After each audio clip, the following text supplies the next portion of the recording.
जय Hind friends, welcome to will IAS academy, one stop solution for UPSC CC preparation.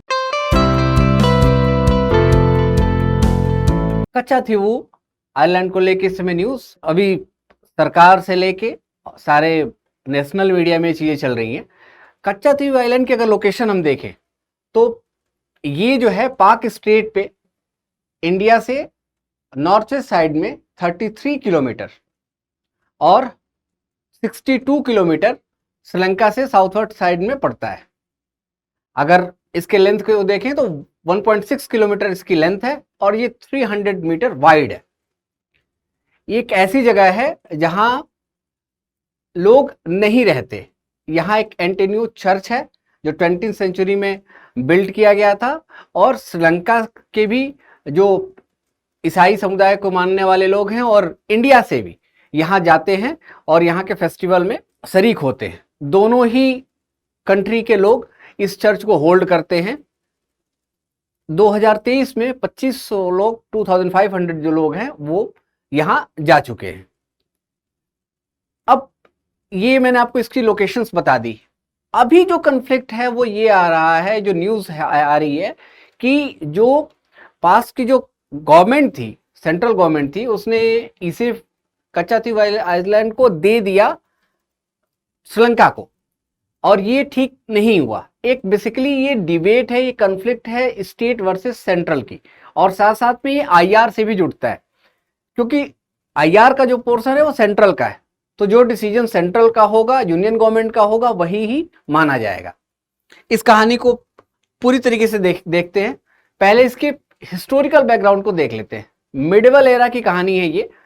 Jaffna kingdom 17वीं century तक इसे claim करता था और उस समय 15वीं सेंचुरी से लेके 17वीं सेंचुरी के बीच में ये पुर्तगीज इसके द्वारा ऑक्युपाइड किया गया था।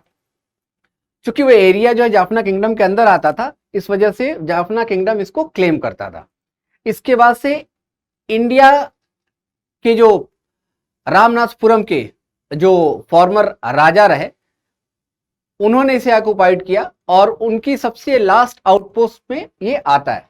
ये बात उन्होंने ऑफिशियली भी कही है और आफ्टर इंडिपेंडेंस 6 मार्च 1968 में ये पूरा का पूरा उन्होंने स्टेटमेंट भी दिया हुआ है, रिपोर्ट भी ये पब्लिश की हुई है। 1921 में जब इंडिया के अंदर ब्रिटिश रूल था, उस समय मद्रास प्रेसिडेंसी के अंदर ये एरिया आता था और 1921 में ये कन्फ्लिक्ट शुरू हुआ कि ये एरिया श्रीलंका के अंडर में होगा या इंडिया के अंडर में होगा।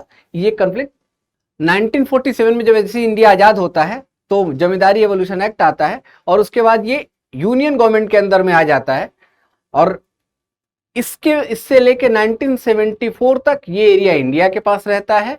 1974 में इंडो श्रीलंका मैरीटाइम एग्रीमेंट होता है और इस एग्रीमेंट को लेके जब पार्लियामेंट में क्वेश्चंस पूछे जाते हैं तो उस समय के जो फॉरेन मिनिस्टर रहते हैं स्वर्ण सिंह, वो ये बात कहते हैं कि हमने ये आइलैंड पूरी तरीके से हिस्टोरिकल एविडेंस को देखते हुए और सही तरीके से इन्वेस्टिगेशन करने के बाद, जांच करने के बाद ही पूरे लॉजिकल तरीके से, लीगल तरीके से और हिस्टोरिकल तरीके से ये तीनों चीजें जोड़ के ये बात कहते हैं कि हमने इस एग्रीमेंट को किया है और कच्चा थीवू को देने में हमें कोई दिक्कत नहीं हुई। लेकिन वहां की जो तमिलनाडु गवर्नमेंट है, जो लोकल गवर्नमेंट है, वो बार बार इस बात को स्टेट गवर्नमेंट कन्फ्लिक्ट को रेज कर रही है कि ये काम ठीक नहीं है, ये हमारे लिए चैलेंज होगा, ये हमारे लिए चैलेंज हो रहा है। इसके बाद से तमाम सरकारों ने इस बात को कंटिन्यू रेज किया। सेंट्रल और स्टेट के बीच में एक तमिल रिवॉल्यूशन आपको देखने को मिलेगा, एक तमिल आइडेंटिफिकेशन का कॉन्सेप्ट आपको देखने को मिलेगा। ये भी एक चैलेंज बना इंडिया के लिए। ये चीजें चल रही थी। इस एग्रीमेंट में ये बात था कि कच्चा थीवू के ऊपर इंडियन फिशरमैन भी जा सकते हैं और वहां श्रीलंका के फिशरमैन आ सकते हैं। क्योंकि वो रिच एरिया है जहां बहुत ढेर सारी मछलियां पाई जाती है और चूंकि मछुआरों की कम्युनिटी इस एरिया में बहुत ज्यादा है तमिलनाडु के उस एरिया से, तो वो उनकी जीविका का लेवलीहुड का कॉन्सेप्ट वहां इंप्लीमेंट होता था। इस वजह से ये फ्रीडम दिया गया। लेकिन इस फ्रीडम के कॉन्सेप्ट के में कुछ एक कंडीशंस ये रखी गई कि वहां फिशिंग नहीं करेंगे, आप जाएंगे अपनी बोट को आप होल्ड कर सकते हैं और वहां अपने नेट वगैरह को सुखा सकते हैं, ये सारे काम आप कर सकते हैं, फिशिंग वहां नहीं होगी। लिट्टे से के कन्फ्लिक्ट के बाद जब श्रीलंका लिट्टे से आजाद हो जाता है और जाफना पूरी तरीके से इंडिपेंडेंट हो जाता है, वो श्रीलंका के साथ श्रीलंकन नेवी जो है उसके ऊपर कैप्चर कर लेती है। इसके बाद से श्रीलंकन नेवी ने एक टेंडेंसी डेवलप कर ली और उसको देखते हुए अब तक इन लास्ट 20 ईयर में 6184 इंडियन फिशरमैन को डिटेन किया गया और इनके 1175 जो फिशिंग विशल्स थे उसको सीज किया गया है श्रीलंका की अथॉरिटीज के द्वारा। ये अभी हमारे जो फॉरेन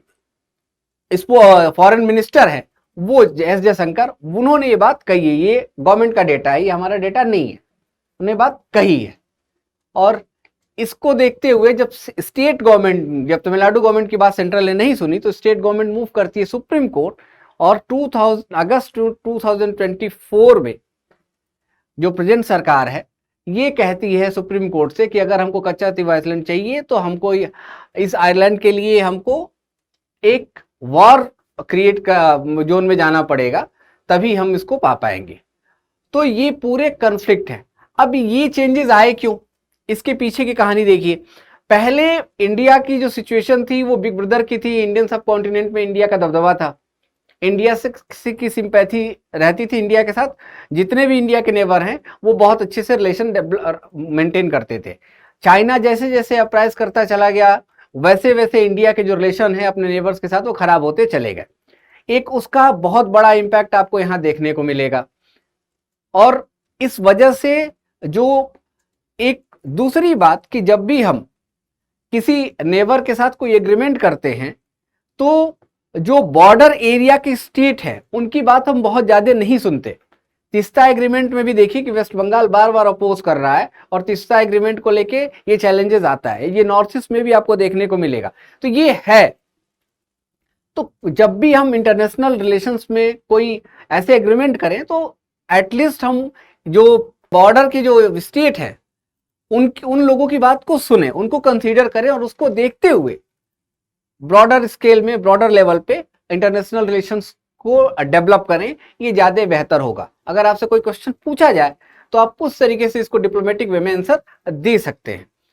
तो एक चैलेंज ये आ रहा है इंडिया के साथ कि अभी जो डिप्लोमेटिक चैनल्स हैं या रिलेशंस हैं उसको बेहतर किया जाए, और दूसरा कि चाइना की जो प्रेजेंस है, चाइना की जो अपराइज कर रहा है उसको मिनिमाइज किया जाए, अपने होल्ड को मेंटेन किया जाए, तब जाके हम ऐसे कन्फ्लिक्ट के साथ बच सकते हैं। यही कन्फ्लिक्ट है।